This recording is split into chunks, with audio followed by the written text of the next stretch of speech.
મુખ્ય કારણ જે છે એ સનાથલ ખાતે ડાયરા માટે થઈને બુકિંગ કરાવેલું અને એમાં જે કલાકાર છે એ લેટ પહોંચેલા એના કારણે થઈ અને માથાકૂટ થયેલી. ત્યાં અમદાવાદ રૂરલમાં સામે ફરિયાદો પણ દાખલ થઈ છે અને એ બાબતે સોશિયલ મીડિયામાં વારંવાર આ જે ફરિયાદી છે એ વારંવાર રીલ મૂકતા હતા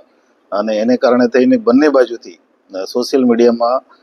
અમુક પ્રકારના આક્ષેપ પ્રત્યાક્ષેપ ચાલતા હતા. એમાંથી ઉશ્કેરાઈ અને કેમ કે આ ફરિયાદીએ પોતાનું સ્ટેટસ મૂક્યું હતું સોશિયલ મીડિયામાં કે અમે અત્યારે સાસણમાં છીએ, એટલે એના આધારે ફરિયાદીનું પગેરું લઈ અને અહીંયા સુધી. તપાસના કયા મુદ્દાઓ રહેશે જણાવી શકો? તપાસના અમારા મુખ્ય મુદ્દાઓમાં એક તો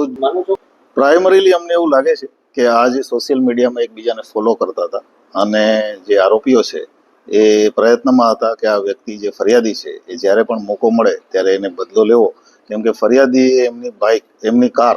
જે તે સમયે તોડી નાખીને પાણીમાં નાખી દીધી હતી અને બદલો લેવા માટેના ઈરાદા સાથે ઘણા સમયથી એ ફિરાકમાં હતા અને એ એમને મોકો મળતા એમણે કાર્યવાહી કરી છે.